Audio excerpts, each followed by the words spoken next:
This podcast is sponsored by nobody.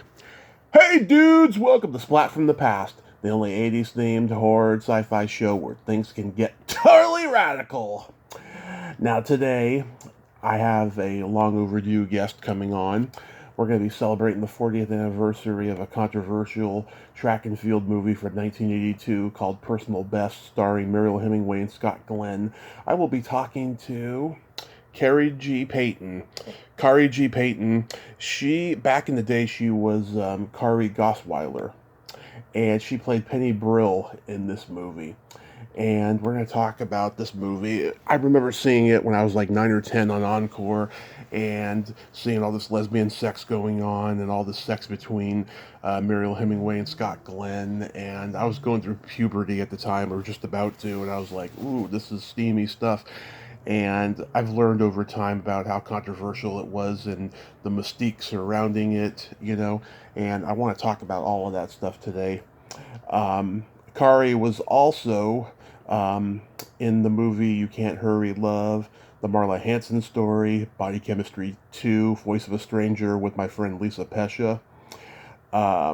She later became a casting director, and she casted some stuff in the 2000s that I'll mention as well. And it's going to be a great conversation. Like I said, I've been trying to get this done since summertime, and we're finally going to get it done now, and I can't wait.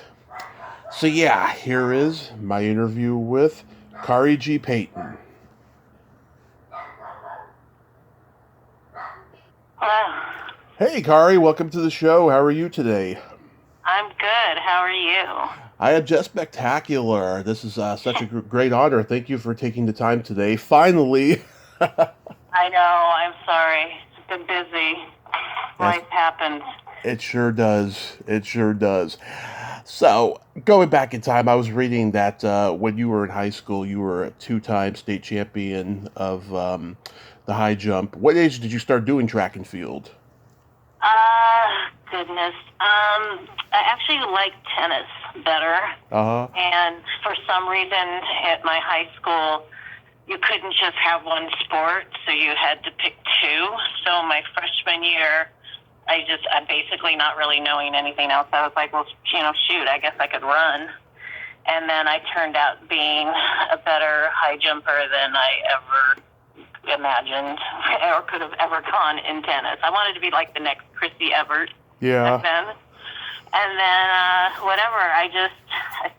I tried every event, and the high jump, I didn't do very well in my freshman year. I think my best was 4 feet 11 or something like that, 4'10". Mm-hmm. And this one coach from a different school came to me and said, if you want to work over the summer, I think you could actually do well at this. And I was like, okay, sure. And then the next year I improved by a foot. My best jump in my sophomore year was 5'10", which at that time the state record was only 5'8". Mm-hmm. And so, it was pretty fun because the track meet was at Berkeley, and the hometown favorite, I think her name was Candy Ross. Mm-hmm. We kept, going back and forth, and we both broke the record. And then when it came to 5'10", I got it on my first try, and she just kind of shook her head and just was like, "Okay, you can have this." So she kind of just gave up. It was a neat track meet. My dad surprised me by showing up in the stands and like he used to do. So it was pretty fun. Yeah, I had a knack for it. Yeah. Did you do any other events? In high school I did everything. I did hurdling, the relays. I even did discus one time just because we had a Taiwanese track team come visit us over at Upland High, and we didn't have any discus throwers. So I was like, sure, I'll try that. And so I did every event, and then when you end up going to college, obviously when you have that kind of company and experts, you just focus on the one thing you're good at. They don't need to throw you in every event. So Yeah, I did shot put and discus for 3 years in high school, and I was not very good at it. It was just me and the football players. We were too busy being guys, telling each other dirty jokes and laughing rather than getting any work done. Yet we did have some championship throwers, but not many, because we were Yeah. just What being high guys. school? San Mateo High School. Oh yeah. Okay. Cool. Yeah. Yeah. Yeah. I was destined to be a high jumper. I went to Upland High, Hmm. home of the Highlanders. Yeah. I was a high jumper. So there you go. You play against all the schools in LA? Yeah, we did everything. I made my first national team that second year. I did it, Hmm. and I qualified for both the the junior nationals and the senior nationals. And then at the junior nationals, I ended up getting a tying for first, getting second, and I had a choice of going to Moscow with the U.S. team, or I had already planned a trip, where you would have to raise money and go all over Europe, and so I ended up doing that because someone told me that it would be much more fun than going to Moscow. So Yeah. I ended up, one coach told me you could probably travel all over if you did this. And I said, all right, well, let me give it a whirl. And I think it was more of just a natural thing, though, because like my best was 5'10", and then by the time I retired, my best was 6'2". I didn't really even improve that much. Yeah. I just did it. And I had good coaches, and I was on a team with Bobby Kersey Nice. and Chuck Debus. And Bobby Kersey at the time, we were all at Cal State Northridge, believe it or not, and Cal State Northridge had already won one national title. And so I was, on my freshman year and sophomore year, we ended up winning 2 more national titles. So Northridge had 3 in a row. I was on 2 of those teams. And then they did something really crazy at Cal State Northridge. They decided to change it from a Division I school to Division II. And here we had this 3-time national championship team. Florence Flojo was on it. Florence Griffith at that time was her name. Ed Bolden, Alice Brown. And so all of us were like, well, we don't want to, compete in Division II. So we all transferred to UCLA, and Bobby Kersey came with us. Wow. And, he was assistant coach, believe it or not. And so I sat out a year, and I did this, whatever. I hung out and did personal best, and then I came back, and then we won 2 more national championships. So I was actually on 4 championship national teams in college. Even Florence didn't do that because the year I sat out, they all got second. It was kind of strange, yeah. But it was a really good time. I made lifetime friends. Jeanette Bolden, who ended up being the head track coach for many years at UCLA, she's godmother to my eldest. Aww. And so it's a lot of good friends and good connections. And Florence, when we used to travel, it was alphabetical, and my last name was Gosswiller, and she was Griffith. So when we on the travel team, I got to stay with her in the same room, which was really fun. And so I really loved that friendship as well. She ended up marrying, of course, Al Joyner, Jackie Joyner Kersey's brother. And so I still keep in touch with Al now and then. And in fact, just recently, Robert Towne, we all kind of hung out at his house. It was Kate Schmidt, who is known as Kate the Great, a javelin thrower, multiple teams, Olympic teams, and Martha Washington, who was also in personal best. And it was just like 8 of us, with their partners, etc. And we all just kind of went to Robert's and hung out and chatted. And that was a couple of weeks ago. It was fun to catch up. Amazing. So did Robert Towne or somebody see you compete and then ask you to be in personal best? What happened was the guy that I was dating at the time believe it or not, his brother-in-law was, I think he worked on houses, and he had overheard someone talking about how they were doing this track and field movie, and he was working on a fancy house in LA, and he was like, my brother-in-law actually is dating a girl who's like a high jumper, and so it was kind of like out of the movies. It was Fred Roos had heard about it, and Fred Roos, I was told to go to a party and meet Fred Roos, and so we all went, and it was weird. It was a crowded party, and it was like someone partying the seas. We just walked in, and then everybody kind of made way, and Fred Roos walked straight through, right up to me, and he was like, "You're Kari Gosswiller, aren't you?" Like he had been told, and I was like, "Yeah." And he's like, "Great, what's your number?" And I was like, "Well, do you need like a?" No, I'll remember it. And so I told him my phone number at the time. Yeah. And he said, "Okay, thanks," and then he left, and that was it. And so we were all kind of at this part. We're like, "Okay, well, I guess we leave."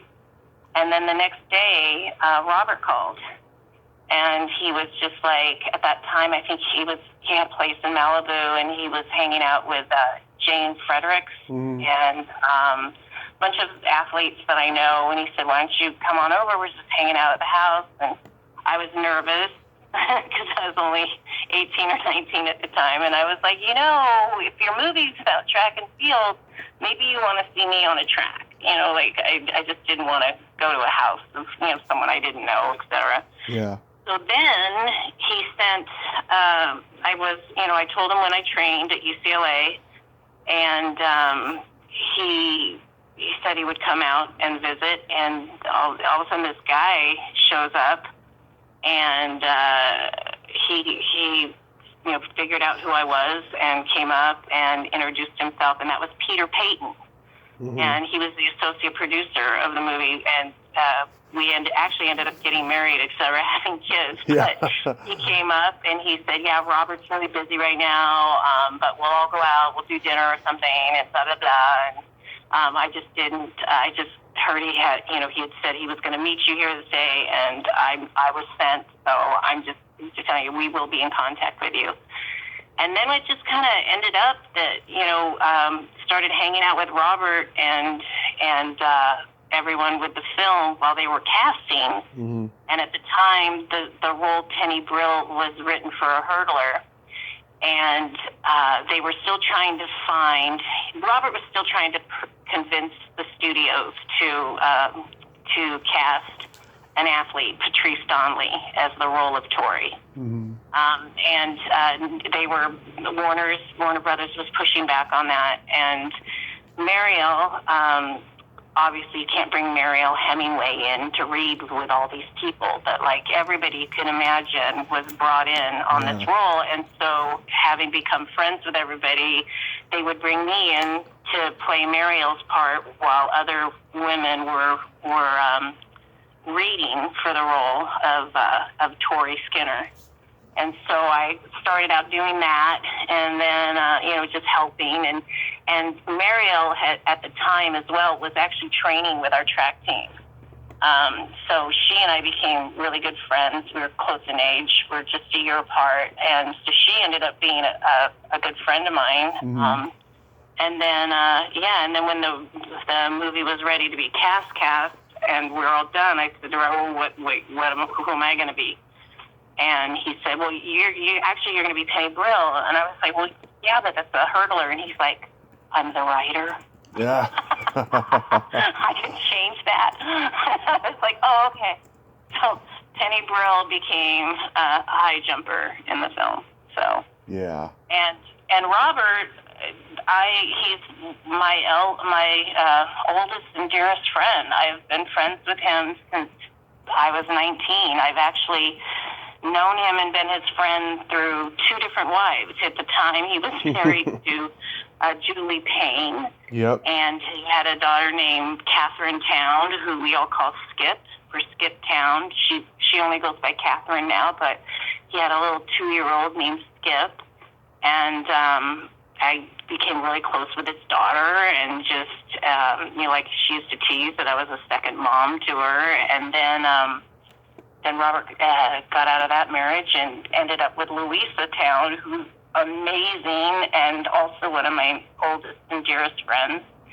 And we've done like many a holiday together. When one of my daughters, got her valedictorian thing from high school, they actually let me use their house and hosted her graduation party. And ended up when another one of my younger daughter, we had her baby shower at Robert's house, and he just became a very, very good friend, and still is to this day. I'm very close with his other daughter too, Kiara Towne. In fact, she actually lived with me for a little bit when she was finishing up at USC. Because it was kind of funny. She was living in the Palisades with her parents, and she going to USC, and she was like, I just kind of want to live away just, for a little bit of it. So Louisa, they rented a room from me, and Kiara lived with me for the last bit of her collegiate work at USC, and it was really fun. But yeah, I remember they're really good people. Yeah, I remember Julie Payne. She was always playing like stuck-up elites on sitcoms and stuff. Julie, she's passed, I heard, so she's no longer with us. But she was a handful. Oh, so she was like her characters. Well, Julie. She wasn't. She was more of a dancer, and from old Hollywood. Her dad, John Payne. Yeah. Miracle. Miracle on 34th Street. Yeah, right. Yeah. And but it was hard because obviously when Robert was going through that divorce, I'm friends with him, hanging with him, and it's like I would bump into her now and then, and she was just not very happy about a lot of stuff, but that's life and all of that. But yeah, I remember. I think the last time I actually saw her, I had a cast, and I was on crutches, like my takeoff that I had crushed my heel. I was kind of recuperating, and I kind of turned around in a store in Brentwood, and it was like, like that kind of thing that takes your breath away, because I ran right into her, and then I heard rumor on the street was that she was going to break my other leg. Yeah. So I had nothing to do with any of the craziness. Robert was Robert, and he was done with that marriage, and whatever. Yeah. Yeah. Robert was coming off of writing Chinatown, Shampoo, Heaven Can Wait. This was his first movie as a director. Did he seem prepared and organized and knew what he was doing on set? He was really passionate about.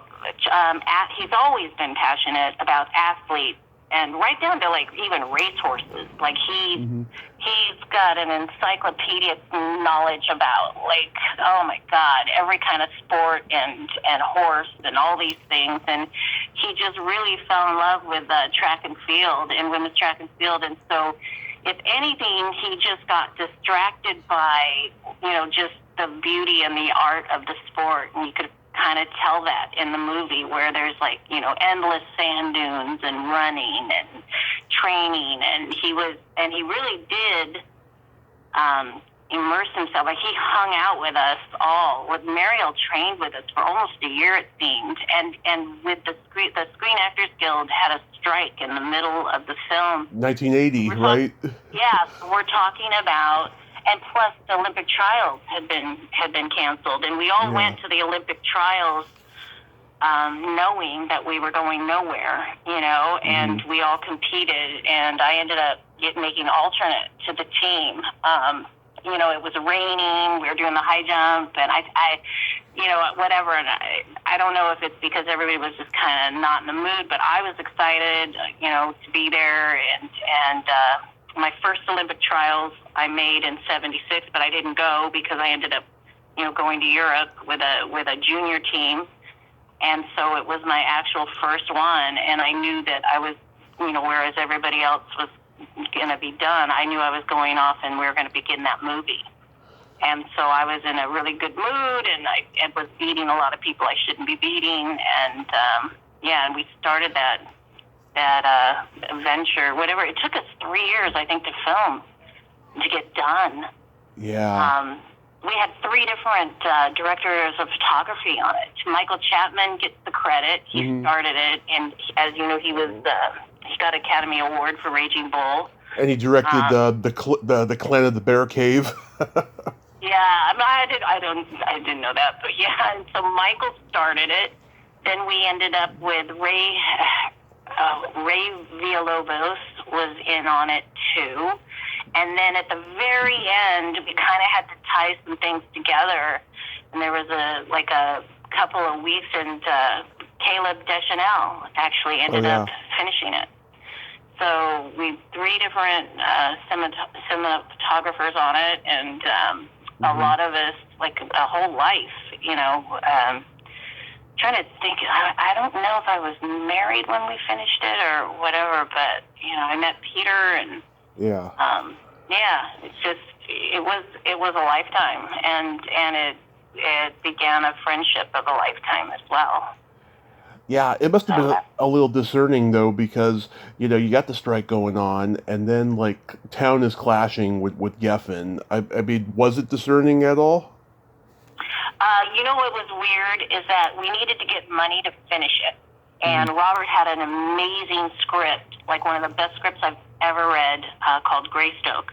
Oh, yeah. Legend of Tarzan. Yeah. And this original script, like the first 30, 40 pages, there's no dialogue. It's all behavior amongst the apes.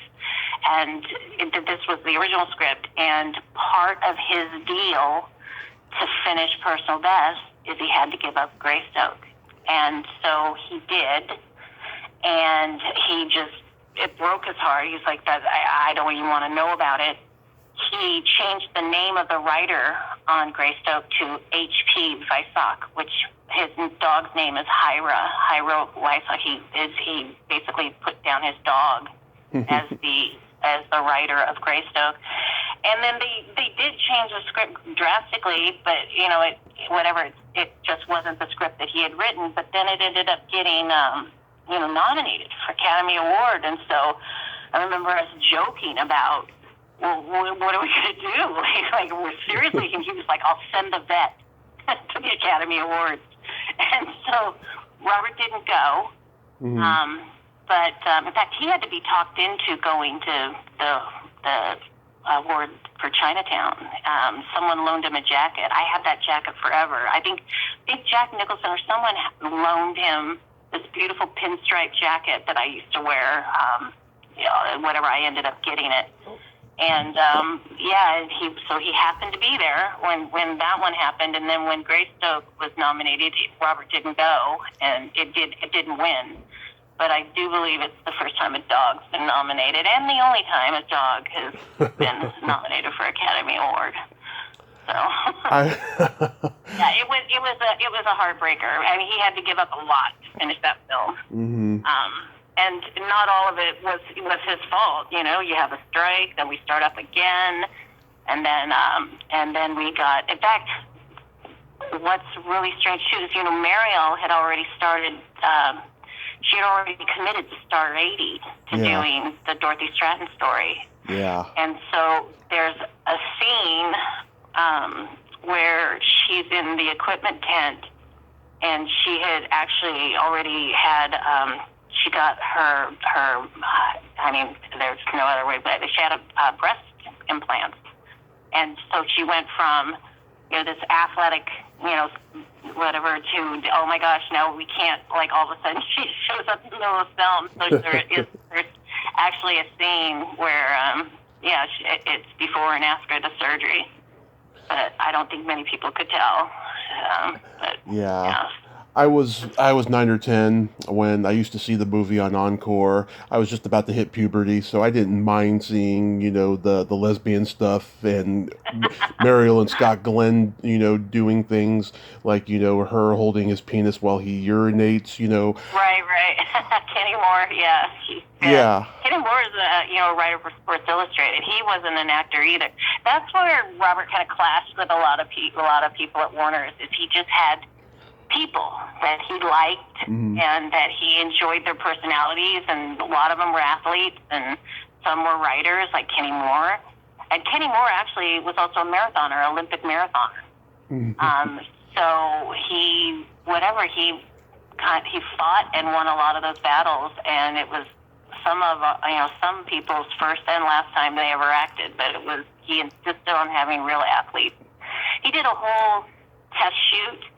Yeah. Proved to Warner's why he needed athletes, and it was just simple. He let Warner's invite the actresses that they liked, and then Robert had a bunch of us, and it was very simple. He just filmed us all playing frisbee, and there was just a big difference between an athlete doing something like that and an actress, and he was proving it to Warner that there's no way I can do this film with people who are not athletes. And he fought and got his way. Yeah. Yeah. I think Patrice Donnelly should have at least gotten an Oscar nomination. She was so good in that role as Tori Skinner, And she did another sports movie a few years later, American Anthem, which was a real stinker.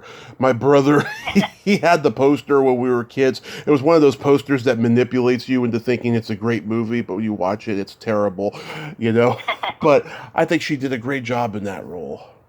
Yeah, she did. She did. She had a lot to handle, and she did great. Yeah, and that's the other thing. When you work with a writer who's also the director, that things do change too. And so whatever I don't want to say we were like a train going down the track that nobody could stop, but I do know that a location that was only supposed to be like 2 weeks, we ended up being in San Luis Obispo. I don't even remember how long, like a couple months, because he just didn't want to be near LA. He was like, I don't want anyone coming and telling me what to do. Yeah. So we ended up being on the road a lot during that film. Did Mariel seem like she had a lot of pressure on her because her sister Margot was a huge star at the time, and she was just merging from Woody Allen's Manhattan? Actually, she had to go to that Academy Award while she was working with us. She was nominated for Manhattan. While she was with us, and so I don't know her her fights or her how it was with Margot. Like, I just read about that recently, that and then I kind of stepped back and said, well, I guess that would be if you were the actress model and you brought your little kid sister in to do lipstick and then she stole the show, I guess that would be kind of hard, but she didn't really talk about it, any weird family dynamic like that. But I'm sure it existed, but were you whatever. Yeah, were you 100% comfortable acting? Did you have any experience before that, like school plays or anything? No, I actually was kind of after the fact when I heard that this was going to happen. My coach, I had two coaches, Chuck Debus and Bobby Kersey. Bobby Kersey is all track and field, blah, blah. Chuck Debus has always dabbled with trying to get certain movies and projects and things done, and he actually used to coach at UCLA. Then he ended up at Northridge, and then when we all went back to UCLA, that coach couldn't join us. And Chuck was very much, you're going to end up with a role in this, so you should go, take an acting class. So I did. I took an acting class at Cal State Northridge, and then I took a couple others just to make sure that whatever. Okay, I think I know what I'm doing, but it is what it is. But so I did try to prepare a little bit, and then I, afterwards, having my Screen Actors Guild card. It was, okay, well, I guess I could still do this, and I just kind of ended up doing commercials, a ton of commercials, because I could do a ton of different sports, like, anything from, swimming to volleyball to tennis. And so I would audition all over town and just, go in there and just, steal all these jobs because, it's commercials. It's 30 seconds, 60 seconds. It's easy to do. And it was actually a very good living, to when you have kids really young, because you only work, if you work 5 to 10 days out of the year, that's a good year. When it kind of came to, acting, I couldn't really go away and do a lot of fun, but it was kind of a perfect job. I was married to Peter. Let's see, we got divorced in '87. We were together for a while. And then I just kind of did commercials, and that's also how I got into the casting. Is I started meeting people and making friends. And there was a really wonderful woman director, Hannah Hempstead, and she actually was with that group with Curtis Hanson and all of those. Like that was kind of her crew. And I remember her. She was kind of like a big sister to me, and she was like, you can't, do this modeling and stuff forever. And she had just won a job or was awarded a job doing an Olympic it was Olympic year, and she needed to film 5 different kinds of, Olympic sports. And she came to me and she's like, I know nothing about sports. I don't even know really about the Olympics. And I just had a great idea. She goes, I just figured out what you're going to do when you can't model or do any of that anymore. And she basically explained to me, just go out and loan me a camera. Here's a camera. You get people's names, numbers, their talent, what they do, and just put 5 different sports or, do 10 different sports on film and submit them to me and people. And so for high jump, I just, it was very funny. I just picked 3 people. I picked a guy, 2 different guys, and me. And of course, I ended up getting the high jumper part. And then, I did rowing. I'm trying to think of all the sports I put together for her.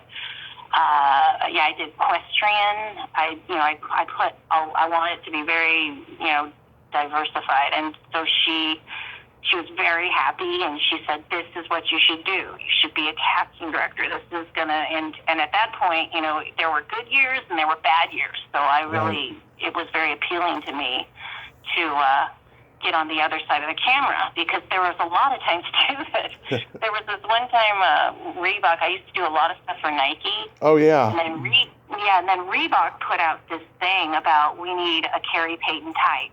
That was part of the description. Yeah. And at the time, I didn't have anything running. And I remember showing up, going, hi. And they're like, oh, hi. But I was too on the nose. And it was like, oh, you're just overused. There's too many things with you in it. And so, we really did mean a type, not you. So I didn't book that job. And then it was frustrating that, and that happens a lot with advertising. Like, even though you're not under contract for something, people might remember, oh, God, yeah, that person was on all those Coke commercials, and then once the commercials are done playing, you want to go and book a different soft drink, but, these companies aren't going to hire you if people remember you as, oh, that was the Coke girl, or that was the Nike girl, or whatever. So it was hard. It was like, I need to make a living, and they're telling me I'm overused, but yet all my things they don't even play anymore, but people remember them, and so they don't want to, hire me. So it was nice to have control and to actually, and I had all these relationships with a bunch of people that I had worked with. So it was great that, Kari's doing casting now. And so a lot of, first job I booked on my own was a Nike job, and it was for kids, and they wanted me to run around and find a bunch of kids. And the person who booked that job was my niece. Really? So, I must have interviewed a ton of kids. I went everywhere. I was like this creepy person that was hanging out at miniature golf places and going, where's your parents? can I take a photo? And there was a Nike thing coming up, and that's kind of how I started. And then and Kathy Carlton is a really well-known casting director, and I knew her from auditioning with her, and so I asked her if I could assist, and so I started assisting her. And then Nike called me directly and was like, hey, do you want to cast this? And I said, well, hold on, I'm working for Kathy. And Kathy Carlton's just one of the most wonderful human beings on earth. And she's like, you can do this. You don't need me. She goes, seriously, just go get a computer and go get a fax machine, because it was faxes back then. And she goes, and you can run this out of your kitchen if you want. And so she was just like, I worked for her for about 2 weeks, and then I was off and running and casting, and it went full circle. It went from everything that was sport to then I got hooked up with a director named Jeff Gorman, who was of Johns and Gorman. They used to be huge, and I ended up casting almost every commercial Jeff did until he retired, and he's known for comedy. And then it came back around to where then people would call and say, do you know anything about sport? Because we have a sport commercial coming up. And I'm like, yeah, I do. So it went full circle to where, it was all sports. If you want to cast something, this is the person. She'll get real people to, comedy. Oh, the funniest things come from this person. And then, and then to where they even forgot that that's how I began. It was, I cast for a long time. In fact, my last job I had was for a company called F45 Training, and I started out it's a gym franchise, and I started out by coming in and just doing a couple castings for them. Right. And then I was brought on full time, and then I ended up just exclusively casting everything for F45 until just recently. I stepped down in September from F45. Mm-hmm. But yeah, and that was that was from 2017 until this September that I worked for them. And I wasn't just exclusively casting. I ended up becoming friends with the CEO of F45. So I was his personal assistant, as well as I ran the office, the headquarters for them, and then I did all the casting, whatever that came up that we needed. Mm-hmm. So, yeah. There's one movie you casted. I'd never seen it, but I know a couple guys in it. It was called L.A. Dicks. Oh, yeah. God, that was a long time ago. Yeah, I thought you were going to say Dead and Breakfast. No, I like that title, don't get me wrong, but I've never seen that either. Yeah, Dead and Breakfast is one of those things that if you ever come across it, it's like a horror film that's like, oh, wow, yeah, that's kind of cute, but then you're like, how did they get these actors? And at that time, I got to cast that, but all these people had become my friends, and a lot of this was done, Ever Carradine, so we got her, not only her in the movie, but David Carradine, her uncle was in it. We had Jeffrey Dean Morgan in that. Billy Burke was in it. He was supposed to be a bigger role, but then he ended up getting cast out from under us because this was a small independent. We had Diedrich Bader, that at that time I think he was playing Jethro or something, whatever. We had so many good actors in this thing. It was almost like, how did all these really good actors end up in this cheesy, weird, horror film? And the writer-director of that, Matthew Lutweiler, was a roommate of mine for vice versa. I lived with him for a while, then he rented a room from me for a while, and he ended up with this opportunity in that, what's that, the town that got wiped out by the fire? Was it Paradise? Malibu? No, it was Paradise, or it was whatever. It was this house that, of all people, I think John Madden had this old Victorian house in the middle of Paradise, and he was going to level it, and Maddie found out about it, and he was like, can we do a horror film there before you rip it down? And for whatever reason, we ended up being able to get to do that. And so Matt threw together a script, and we went up there and we did this film and with a bunch of friends, and it was really kind of fun. Interesting. Yeah. But yeah, it's the best cast you'll ever see in a weird movie. In 1988, you played a girl in Elevator in You Can't Hurry Love. How was that experience? That was fun. That was also from Personal Best in that Richard Martini was, I think he was our gopher or production assistant during Personal Best. And yeah, a lot of the weird jobs I got, I was even in Hannah's You Can't Hurry, what was it? Not You Can't Hurry Love, but Losing It. Oh, yeah. Losing It is probably the only Tom Cruise film that has not made money. Yes, And, Curtis Hanson. Yes.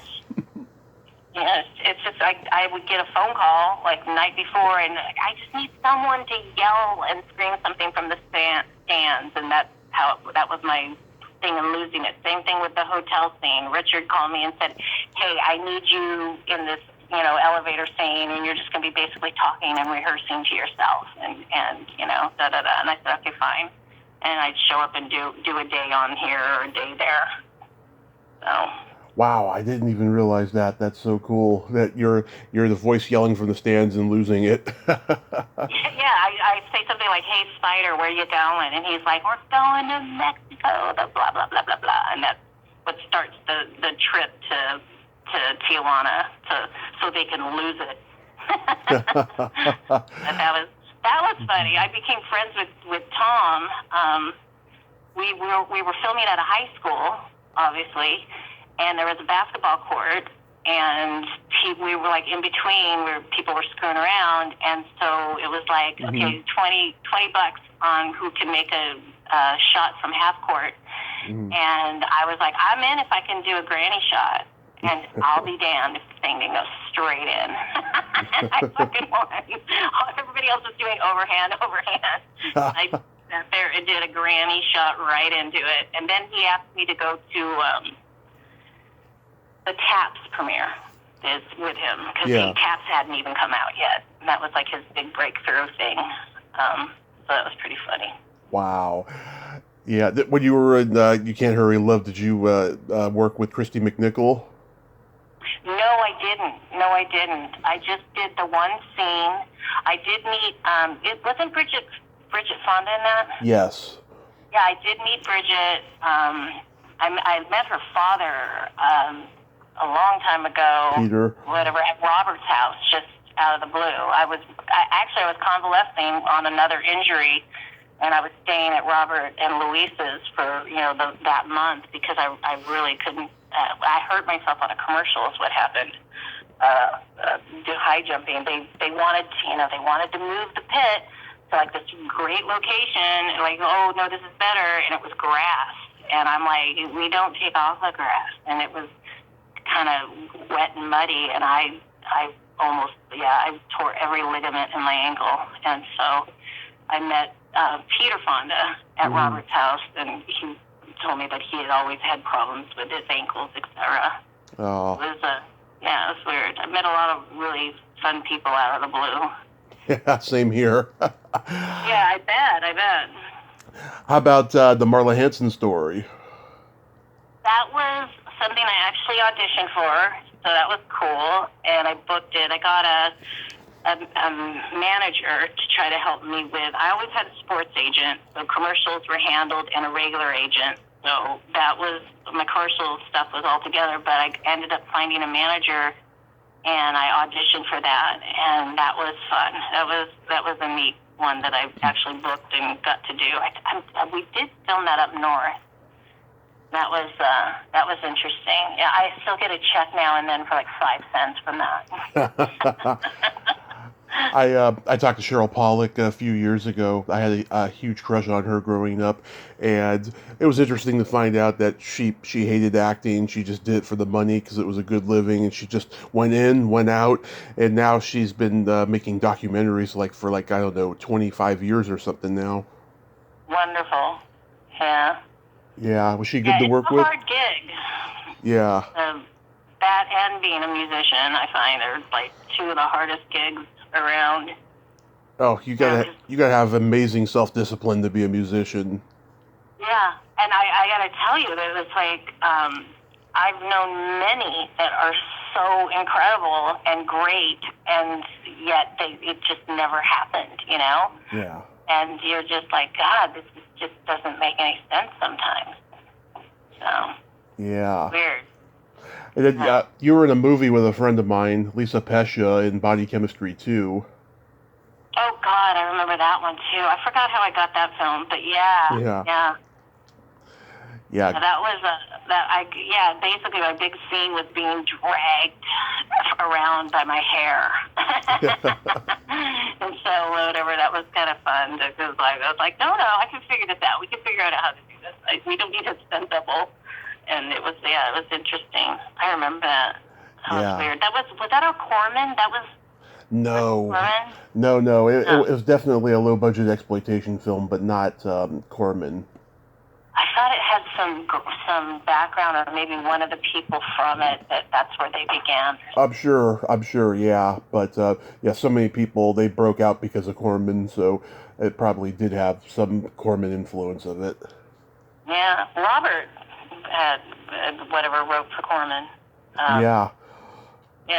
Robert Towne, James Cameron, Scorsese, Coppola, Peter Bogdanovich. A lot of people got their start with Corman. It's crazy. Yeah, it's true. Yeah, Gregory Harrison was in this movie. I emailed him many years ago, and he was nice enough to write me back and answered all my questions. Oh, cool. And so you just love, your list is ridiculous. There's so many people. You just love to chat with people. I know you're a fanatic about film and music and all that. Absolutely. Yeah, I've been since the day I was born. Nice.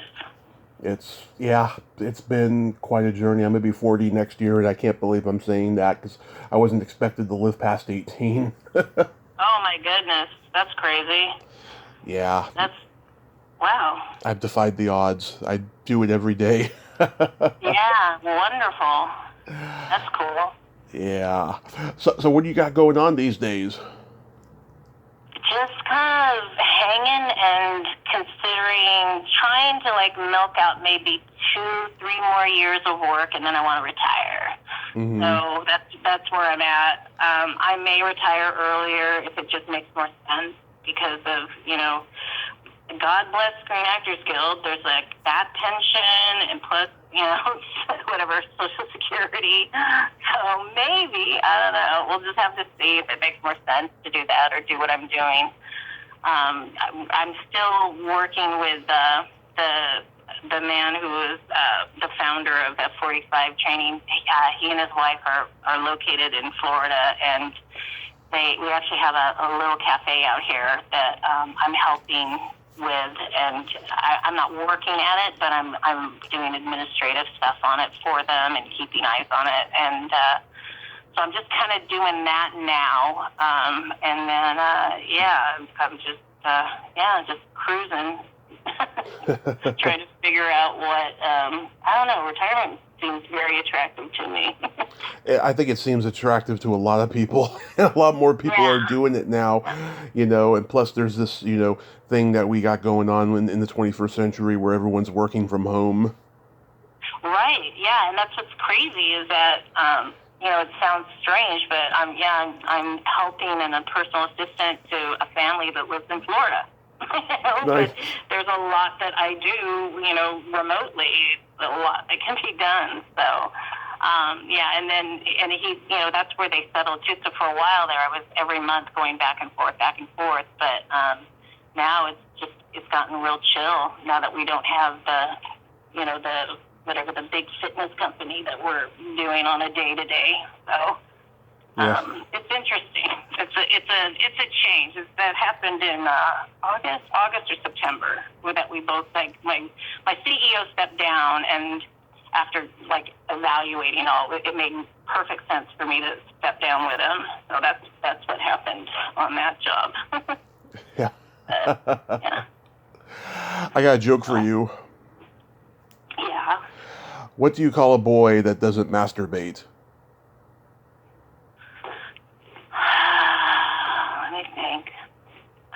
figure these things out. I don't know. Frustrated? I have no idea. I get that answer all the time. No, it's a liar.